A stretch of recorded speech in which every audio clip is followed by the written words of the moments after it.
역대상 7장. 이사갈의 아들은 돌라, 부아, 야숲, 그리고 시므론이다. 돌라의 아들은 우시, 르바야, 여리엘, 야메, 입삼, 그리고 스무엘인데 이들은 모두 자기들 가문의 우두머리였다. 다윗 왕이 다스리던 때 돌라의 자손들 가운데 용사로서 족보에 오른 자들은 무려 22,600명에 이르렀다. 우시의 아들은 이스라히야이고 이스라히야의 아들은 미가엘, 오바댜, 요엘, 그리고 이시야인데 이들 우시의 자손들 5명은 모두 가문의 족장들이다. 그리고 이들 우시의 자손들은 각자 여러 아내들과 자식들을 많이 두어 그 집안의 족보에 따르면 전쟁에 나갈 만한 용사가 무려 36,000명이나 되었다. 이사갈 지파의 모든 가문에 속한 용사들은 그들의 족보에 따르면 모두 87,000명이었다. 베냐민은 세 아들을 두었는데 그들은 벨라, 베겔, 그리고 여디아엘이다. 벨라의 아들은 에스본, 우시, 우시엘, 여리못, 그리고 일이었는데 5 아들 모두 자기들 집안의 우두머리였다. 벨라의 자손들 가운데 족보에 오른 용사들은 22,034명이었다. 베겔의 아들은 스미라, 요아스, 엘리에셀, 엘유에네, 오므리, 여레못, 아비야, 아나돗, 그리고 알레멧이다. 베겔의 자손들 가운데 족보에 오른 용사들의 수는 22,000명이었다. 여디아엘의 아들은 빌하니오, 빌한의 아들은 여우스, 베냐민, 에훗, 그나아나, 세단, 다시스, 그리고 아히사할이다. 이들 여디아엘의 아들들도 모두 자기들 집안의 우두머리였는데 여디아엘의 자손 가운데 전쟁에 나갈 만한 용사들은 모두 17,200명이었다. 일의 자손은 숫빔과 훗빔이고 아헬의 자손은 후심이다. 납달리의 아들은 야시엘, 구니, 예셀, 그리고 살룸인데 이들은 모두 납달리의 어머니인 비라의 손자들이었다. 므낫세의 아들은 아스리엘이다. 또 므낫세는 첩으로 들인 아람 여자에게서 마겔을 낳았고 마겔은 길르앗을 낳았는데 마겔의 아내는 훗빔과 숫빔의 누이 마아가였다. 므낫세의 둘째 아들은 슬로브앗인데 슬로브앗은 아들 없이 딸들만 여럿 두었다. 마겔의 아내 마아가는 아들을 낳은 후 그 아들의 이름을 베레스라고 지었다. 또 둘째 아들은 세레스라고 이름을 지었는데 세레스의 아들은 울람과 라겜이요 울람의 아들은 부단이다. 이들은 모두 마길의 아들이요 므낫세의 손자인 길르앗의 자손이다. 길르앗의 누이 함몰레겟은 이스톳, 아비에셀, 그리고 말라를 낳았다.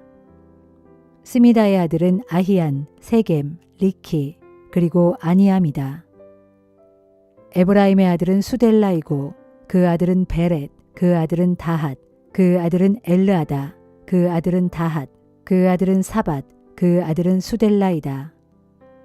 에브라임에게는 수델라 외에도 에셀과 엘르앗이라는 아들이 있었는데 이들은 가드에 들어가 그 땅의 가축을 빼앗으려고 했다가 오히려 가드 원주민들에게 죽임을 당하고 말았다. 이 일로 그들의 아버지 에브라임이 2 아들을 생각하며 오랫동안 슬퍼하므로 친척들이 와서 그를 위로하였다. 그 후 에브라임이 자기 아내와 잠자리를 같이 하자 아내가 다시 임신하여 아들을 낳았는데 에브라임은 이 아기가 가정의 불행 가운데서 태어났다고 하여 브리아라고 이름을 지었다. 또 에브라임에게는 세에라라는 딸이 있었다. 이 딸은 3개의 성읍을 세웠는데 곧 아래 베토론과 위 베토론 그리고 우센 세에라이다. 브리아의 아들은 레바와 레셉이고 레셉의 아들은 델라이다.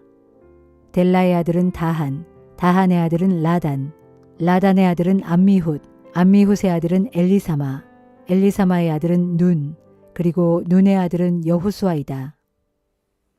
에브라임의 자손들이 살던 땅은 베델과 그 성읍에 딸린 마을들을 중심으로 동쪽으로는 나아란 성읍, 서쪽으로는 게셀과 세겜과 아사 성읍에 이르렀는데 이들 성읍에 딸린 마을들까지 모두 차지하여 살았다. 그러나 베스안, 다아낙, 무깃도 그리고 도울 성읍과 이들 성읍들의 주변 마을은 므낫세 자손에게 돌아갔다. 이들 성읍들에 이스라엘의 손자이며 요셉의 아들인 에브라임과 므낫세의 자손이 살았다. 아셀의 아들은 임나, 이스와, 이스위 그리고 브리아이다. 또 아셀은 딸 세라를 두었다. 브리아의 아들은 헤벨과 말기엘인데 말기엘은 비르사이스의 아버지이다. 헤벨의 아들은 야블렛, 소멜 그리고 호담이다. 또 헤벨은 딸 수아를 두었다. 야블렛의 아들은 바삭, 빔할 그리고 아스왓이다. 소멜의 아들은 아히, 로가, 호바 그리고 아람이다. 소멜의 동생인 헬렘의 아들은 소바, 임나, 셀레스 그리고 아말이다. 소바의 아들은 수아, 하르네벨, 수알, 베리, 이무라, 베셀, 톳, 사마, 실사, 이드란 그리고 부에라이다. 예델의 아들은 여분네, 비스바 그리고 아라이다. 울라의 아들은 아라, 한니엘 그리고 리시아이다. 이들은 모두 아셀의 자손으로서 각자가 그들 집안의 지도자요 또한 용사들이었다. 아셀의 자손들 가운데 전쟁에 나갈 만한 군사들의 수요는 그들의 족보에 따르면 2만 6천 명이었다.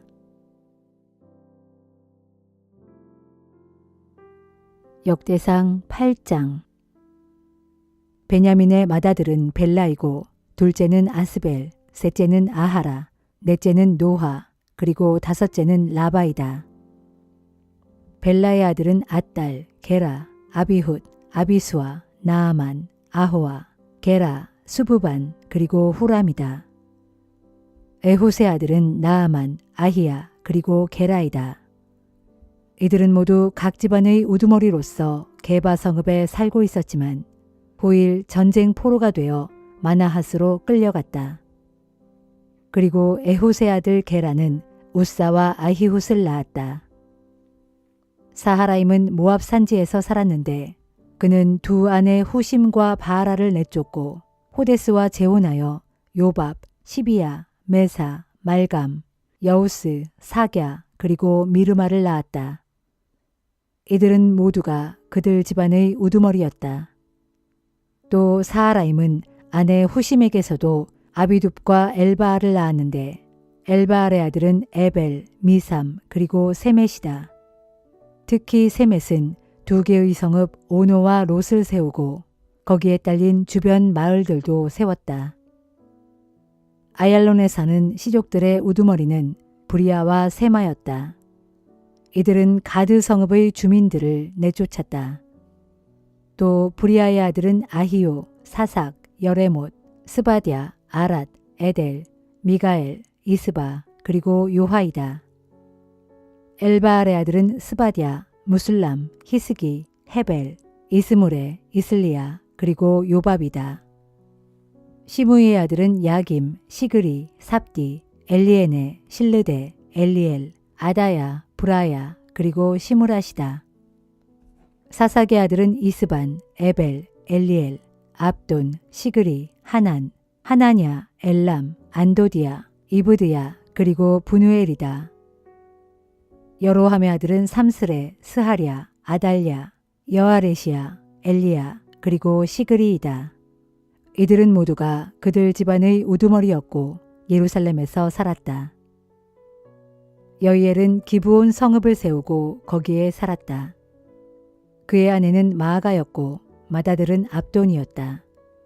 그리고 그 아래로 술, 기스, 바알, 넬, 나답, 그돌, 아히오, 세겔 그리고 미글롯을 두었다.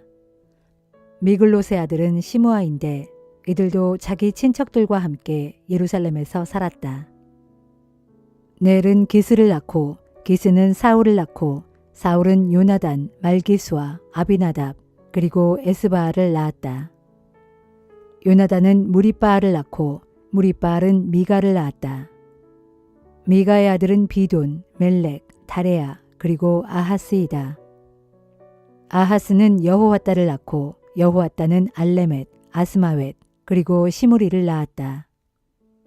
시므리는 모사를 낳고 모사는 비느아를 낳고 비느아는 라바를 낳고 라바는 엘르아사를 낳고 엘르아사는 아셀을 낳았다. 아셀은 6 아들을 두었는데 그들은 아스리감, 보그루, 이스마엘, 스아랴, 오바댜, 그리고 하난이다. 아셀의 아우 에색은 3 아들을 두었는데 맏아들은 울람, 둘째는 여우스, 셋째는 엘리벨렛이다.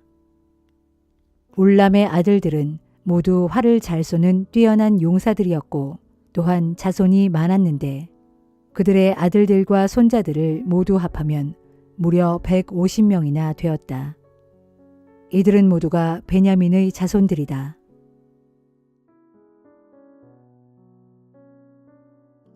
히브리서 11장. 믿음은 우리가 바라는 것들에 대한 실체요, 보이지 않는 것들에 대한 증거입니다. 우리 조상들은 참으로 이 같은 믿음을 지녔기에 하나님께 인정을 받았습니다.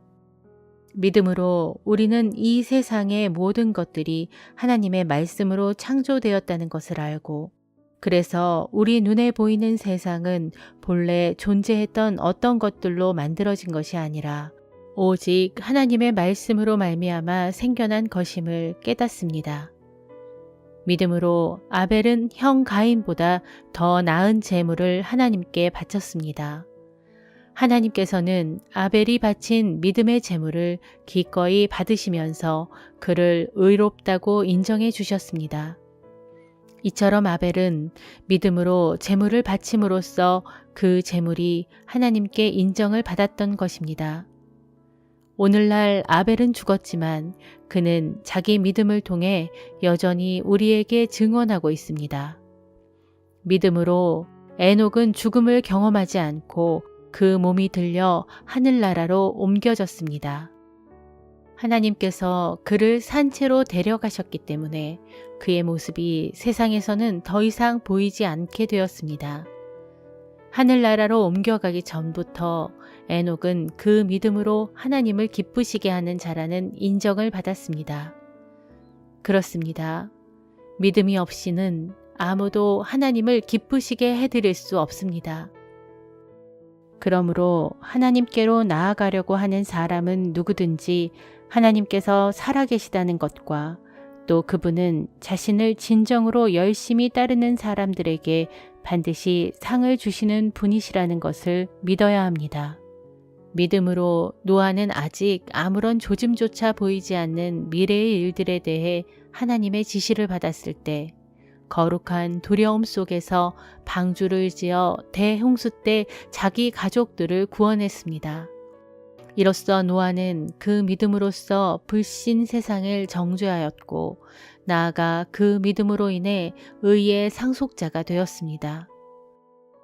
믿음으로 아브라함은 하나님께 부르심을 받았을 때 그대로 순종하여 장차 유업으로 받게 될 약속의 땅을 향해 길을 떠났습니다.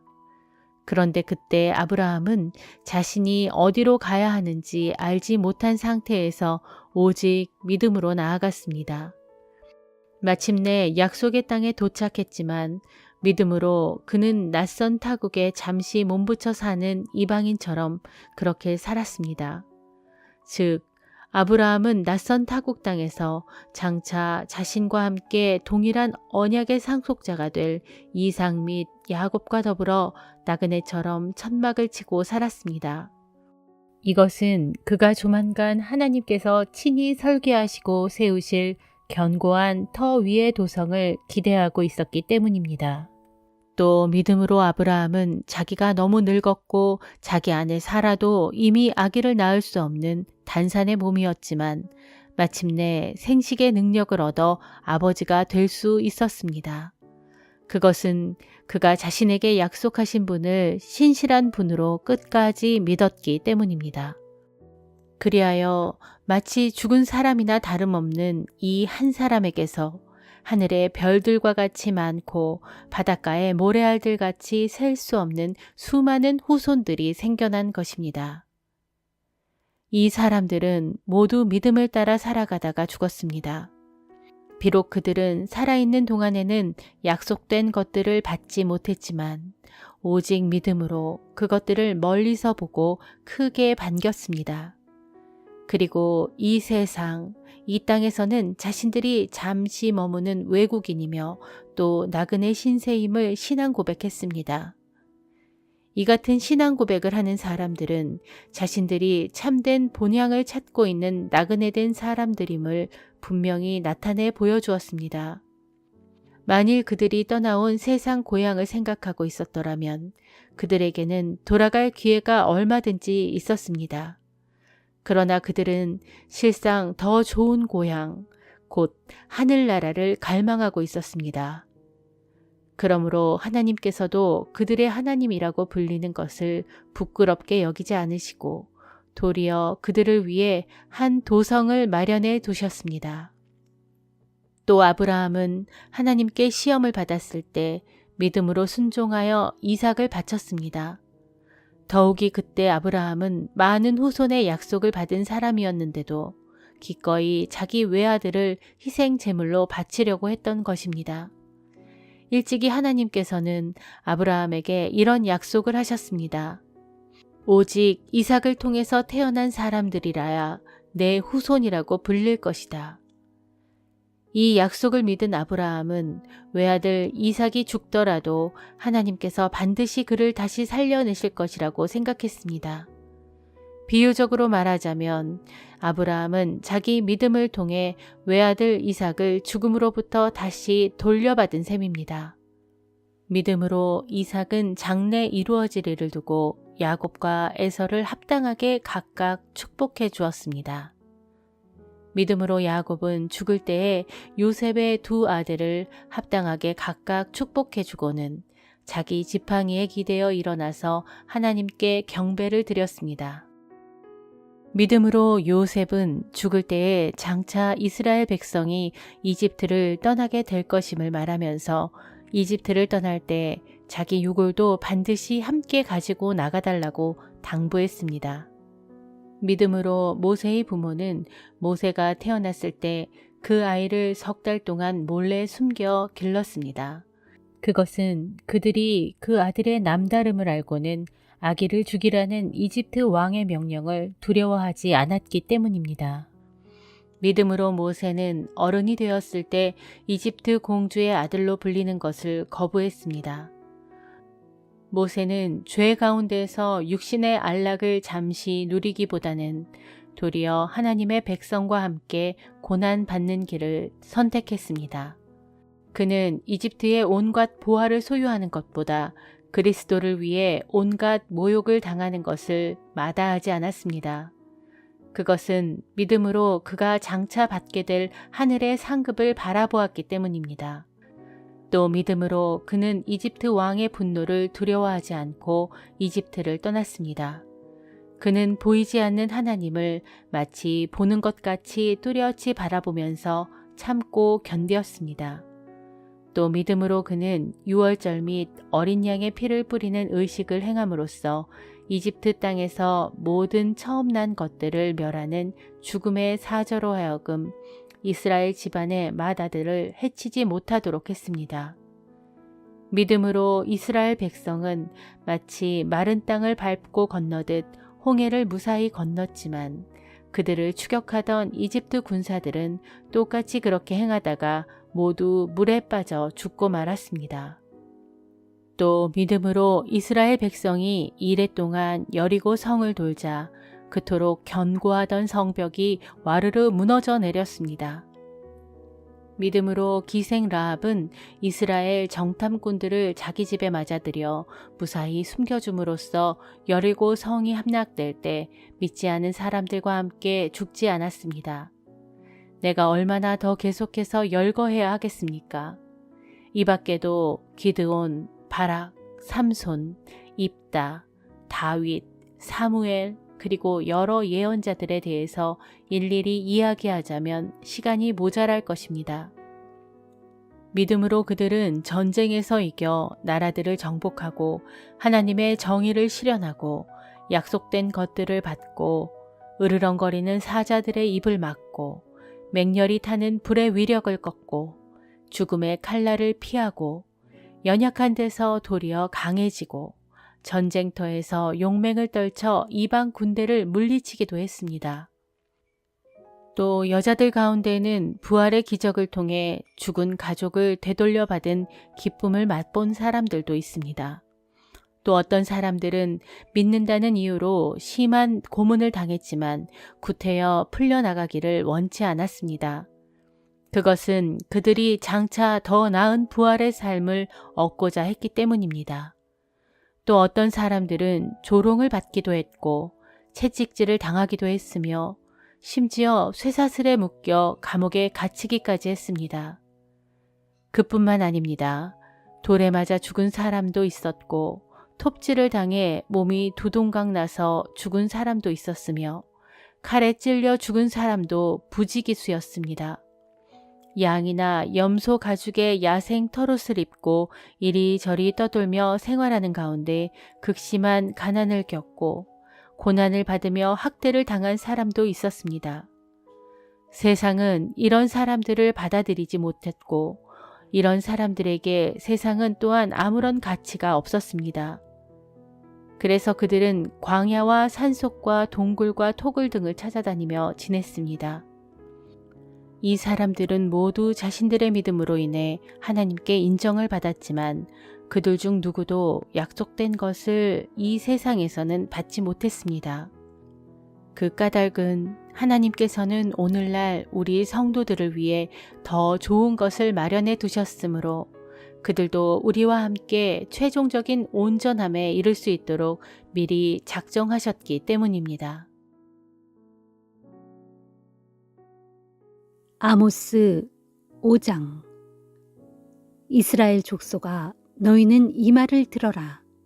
내가 너희를 두고 지은 이 슬픈 노래를 들어라. 아, 처녀 이스라엘이 쓰러졌구나. 그들이 쓰러져 다시 일어날 수가 없구나. 이스라엘이 제 나라 땅에 쓰러져 있어도 그를 일으켜 줄 사람이 아무도 없구나. 주 하나님께서 말씀하신다. 이스라엘 성읍들 가운데서 1000명을 전쟁터에 내보낸 성읍에는 100명만 살아서 돌아올 것이요 100명을 전쟁터에 내보낸 성읍에는 겨우 10명만 살아서 돌아올 것이다. 주께서 이스라엘 족속에게 말씀하신다. 너희가 살려고 하느냐? 그러면 나를 찾아라. 너희는 베델에 가지 말고 길갈에도 가지 말며 브엘세바로도 나아가지 말라. 심판의 날에 길갈의 주민들은 사로잡혀 포로로 끌려갈 것이고 베델은 파괴되어 아무 쓸모없는 땅이 될 것이다. 너희는 주님을 찾아라. 그러면 너희가 살 것이다. 그렇지 않으면 주께서 활활 타오르는 불같이 요셉 집안을 불살라 버리실 것이다. 그 불이 베델을 삼키면 아무도 그 불을 끌 자가 없을 것이다. 공의를 쓰디 쓴 쑥처럼 만들어버리고 정의를 땅바닥에 내팽개치는 자들아. 황소별자리와 오리온 별자리를 만드신 분, 사망의 어둠을 생명의 여명으로 바꾸시는 분, 밝은 대낮을 캄캄한 밤으로 변하게 하시는 분, 바닷물을 불러올려 땅 위에 쏟으시는 분, 바로 그 분을 찾아라. 그분의 이름은 주님이시다. 그분께서는 아무리 강한 자라도 갑자기 망하게 하시고 아무리 견고한 성읍이라도 순식간에 폐허로 만드신다. 너희 무리들은 성문 광장에서 올바른 말로 너희 죄를 꾸짖는 자를 미워하고 사실 그대로 정직하게 말하는 자를 싫어한다. 너희 관리들은 또 가난한 자를 짓밟고 그들에게 부당한 세금을 매겨 그들의 공물을 탈취하기에 급급하였다. 그러므로 비록 너희가 잘 다듬은 돌로 호화로운 집을 지어도 거기에서 살지 못할 것이고 비록 아름다운 포도원을 가꾸어도 거기에서 나는 포도주를 마시지 못할 것이다. 참으로 너희의 죄악이 얼마나 많은지 또 너희의 허물이 얼마나 큰지 내가 낱낱이 알고 있다.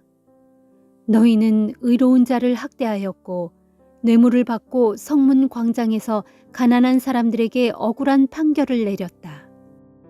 그러므로 이런 때에 지혜로운 자는 할 말을 잃은 채 입을 다무니 그것은 시대가 실로 악하기 때문이다. 너희가 살고 싶으냐? 너희가 살려면 선한 일을 행하고 악한 일을 피하라. 그러면 너희 말대로 전능하신 만군의 주 하나님께서 정녕 너희와 함께 하실 것이다. 그렇다. 너희는 악을 미워하고 선을 사랑하라. 성문 광장에서 올곧게 공의를 세워라. 그러면 혹시 전능하신 만군의 주 하나님께서 요셉 집안의 살아남은 자들을 불쌍히 여겨주실는지 모른다. 그러므로 전능하신 만군의 주 하나님께서 말씀하신다. 그날에 이스라엘 성읍의 모든 거리마다 통곡 소리가 가득하고 성문의 광장마다 아이고 아이고 하며 우는 소리가 요란할 것이다. 그날에 또 너희는 농부들을 불러다가 울게 하고 곡하는 사람을 불러다가 울게 할 것이다. 이스라엘의 모든 포도원에서도 통곡 소리가 요란하게 울려 퍼질 것이니 그것은 나 주가 너희 가운데로 지나가면서 너희를 칠 것이기 때문이다. 이것은 나 주의 말이다. 주의 날이 오기를 갈망하는 자들아, 너희에게 재앙이 있을 것이다. 너희가 어찌하여 주의 날이 오기를 갈망하느냐? 정녕 그날은 빛의 날이 아니라 어둠의 날이다. 그날은 이러하니 곧 너희가 사자를 보고 피해 도망치다가 곰을 만나는 것과 같고 또는 캄캄한 방에 들어가서 벽에 손을 짚었다가 독사에게 물리는 것과 같다. 그렇다. 주의 날은 아무런 빛조차 없는 어둠의 날이다. 아주 캄캄해서 어디에서도 빛을 찾아볼 수 없는 그런 흑암의 날이다. 나는 너희의 각종 절기 행사들을 미워하고 싫어한다. 나는 또 너희의 집회들을 조금도 기뻐하지 않는다. 너희가 번제물과 곡식제물을 가져와 내게 바칠지라도 내가 그것들을 받지 않겠다. 너희가 살찐 짐승을 잡아 화목제물로 내게 가져오더라도 나는 그것을 거들떠보지도 않겠다. 너희가 내 앞에서 부르는 찬양의 노랫소리도 집어치워라. 또 너희가 내 앞에서 하프를 연주한다고 해도 나는 그 소리를 듣지 않겠다. 오직 너희는 공의를 물처럼 흘러넘치게 하고 정의를 마르지 않는 강물처럼 항상 흐르게 하라. 이스라엘 족속아, 광야에서 40년을 지내는 동안 너희가 정말로 내게 참된 희생제물과 곡식제물을 바친 일이 있느냐? 그러므로 이제 너희가 왕으로 떠받드는 너희 우상 식국과 또 너희가 너희를 위해서 만들어 섬기는 너희의 별 우상 기운을 짊어진 채 너희는 이방 나라로 사로잡혀 갈 것이다. 곧 내가 너희를 다메섹 저 너머로 사로잡혀 가게 하겠다. 이것은 전능하신 만군의 하나님으로 불리는 주께서 하신 말씀이다.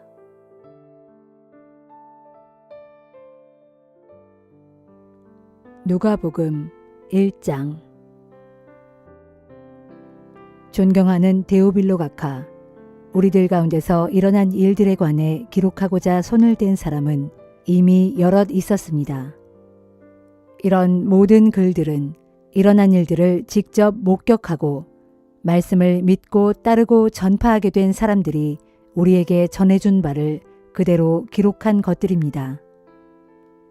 그런데 저 또한 이 모든 일들을 처음부터 자세히 조사해왔던 터였으므로 저는 데오빌로 각하를 위해 이 모든 일들을 각하께 차례대로 써보내는 것이 좋겠다는 생각이 들었습니다. 그래서 각하께서 이미 듣고 배우신 것들이 틀림없는 분명한 사실임을 확신시켜 드리고 싶기 때문입니다. 헤롯이 유대 왕으로 있던 시절 사가랴라는 제사장이 있었는데 그는 제사장 가운데 아비야 분단에 속했다. 그의 아내 역시 아론의 후손이었는데 이름은 엘리사벳이었다. 부부는 둘 다 신앙심이 무척 깊어서 하나님의 계명과 규율을 성실하게 지켰다. 그러나 그들 부부에게는 아이가 없었다. 엘리사벳이 아기를 가질 수 없는 몸이었고 더욱이 이제 그들 부부는 나이가 많아 늙었기 때문이었다. 때에 사가랴는 자기 분단의 차례가 되어 성전에 올라가 하나님 앞에서 제사장의 일을 하게 되었다. 제사장들의 관리에 따라 제비를 뽑았는데 성소에 들어가 분향하는 임무가 사가랴에게 돌아왔다. 사가랴가 성소에 들어가 분향하는 동안 예배자들은 모두 밖에서 기도를 드리고 있었다. 그때에 주님의 천사가 사가랴 앞에 나타났다. 천사는 분향제단의 오른편에 서 있었다. 사가랴는 천사를 보고 너무나 놀라 큰 두려움에 사로잡혔다. 그때 천사가 말했다. 사가랴야, 두려워하지 말아라. 네 기도를 하나님께서 들어주셨다. 네 아내 엘리사벳이 아들을 낳을 테니 그 아이의 이름을 요한이라고 지어라. 그 아들은 너에게 큰 기쁨과 즐거움이 될 것이고 또한 많은 사람들이 그 아이가 태어난 것을 함께 기뻐할 것이다. 그것은 그 아들이 주님 보시기에 큰 인물이 될 것이기 때문이다. 그 아이는 포도주나 다른 술을 일체 입에 대지 않을 것이며 어머니 뱃속에서부터 성령으로 충만할 것이다. 그 아이는 많은 유대인들을 그들의 주 하나님께로 돌아오게 할 것이다. 또한 그 아이는 엘리야의 심령과 능력을 가지고서 주보다 앞서 올 것이다. 그래서 아버지들의 마음을 자녀들에게로 향하게 하고 또 순종하지 않는 사람들의 마음을 의로운 사람의 지혜로 돌아서게 하여 이 백성들로 하여금 주님을 맞아들일 준비를 하게 할 것이다. 그러자 사가랴가 천사에게 말하였다. 어떻게 그런 일이 있을 수 있겠습니까? 믿기가 힘듭니다. 저는 늙었고 제 아내 또한 나이가 많으니 말입니다. 천사가 대답했다. 나는 하나님을 모시는 가브리엘이다. 바로 그분 하나님께서 이 기쁜 소식을 네게 전하라고 나를 보내셨다. 네가 내 말을 믿지 않았으니 내 말이 실제로 이루어질 때까지 너는 입이 열리지 않아 당분간 벙어리가 되어 말을 하지 못하게 될 것이다. 한편 성소 밖에서 사가랴가 나오기를 기다리던 사람들은 그가 너무 오랫동안 나오지 않자 이를 이상하게 여겼다. 마침내 사가랴가 성소 밖으로 나왔지만 그는 말을 하지 못했다. 사가랴가 말은 하지 못했지만 사람들은 그가 열심히 손짓을 하는 것을 보고는 그가 환상을 보았다고 생각했다. 제사장 직무 기간이 끝나자 사가랴는 자기 집으로 돌아갔다. 그 후 사가랴의 아내 엘리사벳은 아기를 임신하여 5달 동안 집안에만 있었다. 그때 엘리사벳은 이렇게 말했다. 주께서 나를 보살펴 주셔서 아기 낳지 못하는 여자라는 큰 수치를 벗겨주셨으니 참으로 주님은 얼마나 은혜로운 분이신가. 사가랴의 아내 엘리사벳이 아기를 가진 지 6달 되었을 때 어느 날 하나님께서는 천사 가브리엘을 갈릴리의 나사렛이라는 동네로 보내셔서 다윗의 후손인 요셉이라는 사람과 약혼한 처녀를 찾아가게 하셨다. 그 처녀의 이름은 마리아였다. 가브리엘 천사가 마리아에게 나타나 말했다. 기뻐하라. 큰 은혜를 입은 자여. 주께서 너와 함께 하신다. 천사의 말을 듣고 마리아는 놀라 몸을 떨면서도 그 말이 도대체 무슨 뜻인지 궁금해졌다. 천사가 말했다. 마리아여, 두려워하지 말라. 하나님께서 너에게 놀라운 은혜를 내리셨다. 너는 이제 곧 임신하여 아들을 낳게 될 것인데 그 아기의 이름을 예수라고 하여라. 그는 위대한 분이 될 것이며 지극히 높으신 분의 아들이라 불릴 것이다. 주 하나님께서는 그에게 그의 조상 다윗의 왕위를 잇게 하실 것이다. 그는 야곱의 집을 영원히 다스릴 것이며 그의 나라 역시 영원 무궁토록 이어질 것이다. 마리아가 천사에게 물었다. 하지만 처녀인 제가 어떻게 아기를 가진단 말입니까? 천사가 대답했다. 성령께서 내게 임하시고 지극히 높으신 분의 권능이 너를 감싸주실 것이다. 그러므로 내게서 태어날 아기는 거룩한 분이요 하나님의 아들이라 불릴 것이다. 보라, 네 친척 엘리사벳도 그렇게 늙은 나이에 아기를 가졌다. 사람들은 그녀를 아기를 낳지 못하는 여자라고 수군댔으나 그녀가 임신한 지 이미 6달이나 되었다. 하나님께는 불가능이 없으므로 그분께서 약속하신 것은 무엇이나 그대로 다 이루어진다. 마리아가 말했다. 저는 주의 여종입니다. 당신이 말씀하신 대로 모든 일이 제게 다 이루어지기를 바랍니다. 그러자 천사가 마리아에게서 떠나갔다.